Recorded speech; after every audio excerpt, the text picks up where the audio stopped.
ಜೊತೆಗಿದ್ದ ಗ್ಯಾಂಗ್ಗೆ gate pass. Darshan meet ಮಾಡಬೇಕು ಅಂದ್ರೆ ಬೇಕೇ ಬೇಕು ಇವರ ಪರ್ಮಿಷನ್.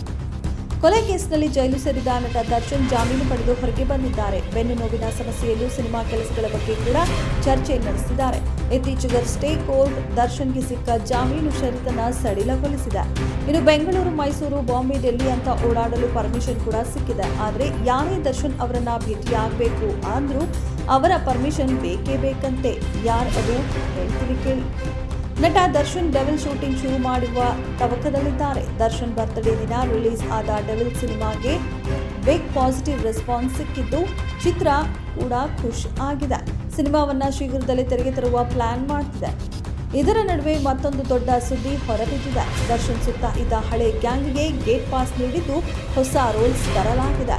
ಜಾಮೀನು ಪಡೆದು ನಟ ದರ್ಶನ್ ಹೊರಗೆ ಬಂದ ಮೇಲೆ ಯಾರನ್ನ ಭೇಟಿಯಾಗಿಲ್ಲ. ದರ್ಶನ್ ಸುತ್ತ ವಿಜಯಲಕ್ಷ್ಮಿ ಅವರು ಬಿಗಿ ಬಂದೋಬಸ್ತ್ ಮಾಡಿದ್ದಾರೆ ಎನ್ನಲಾಗುತ್ತಿದೆ. ಸಿನಿಮಾ ಶೂಟಿಂಗ್ ವಿಚಾರ ಸಂಬಂಧ ಮಾತುಕತೆ ನಡೆದಿದೆ. ಸ್ನೇಹಿತರು, ಆಪ್ತರು ಕೂಡ ಹೆಚ್ಚಿನ ಸಂಖ್ಯೆಯಲ್ಲಿ ಬಂದು ಭೇಟಿ ಮಾಡ್ತಿಲ್ಲ. ದರ್ಶನ್ ಭೇಟಿ ಮಾಡೋದಕ್ಕೂ ವಿಜಯಲಕ್ಷ್ಮಿ ಪರ್ಮಿಷನ್ ತೆಗೆದುಕೊಳ್ಳಬೇಕಿದೆ.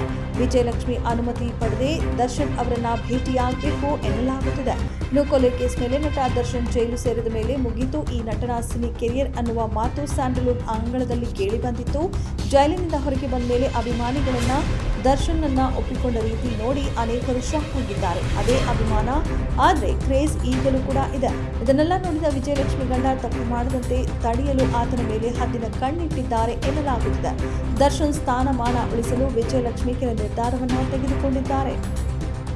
ದರ್ಶನ್ ಸಾಮ್ರಾಜ್ಯವೆಲ್ಲ ಇದೀಗ ವಿಜಯಲಕ್ಷ್ಮಿ ಕಂಟ್ರೋಲ್ನಲ್ಲಿದೆ ಎನ್ನಲಾಗುತ್ತಿದೆ. ದರ್ಶನ್ ಸಿನಿಮಾ ವಿಚಾರಗಳನ್ನೆಲ್ಲ ಸಹೋದರ ದಿನಕರ್ ತೂಗ್ದೀಪ್ ಅವರೇ ನೋಡಿಕೊಳ್ಳುತ್ತಿದ್ದಾರೆ.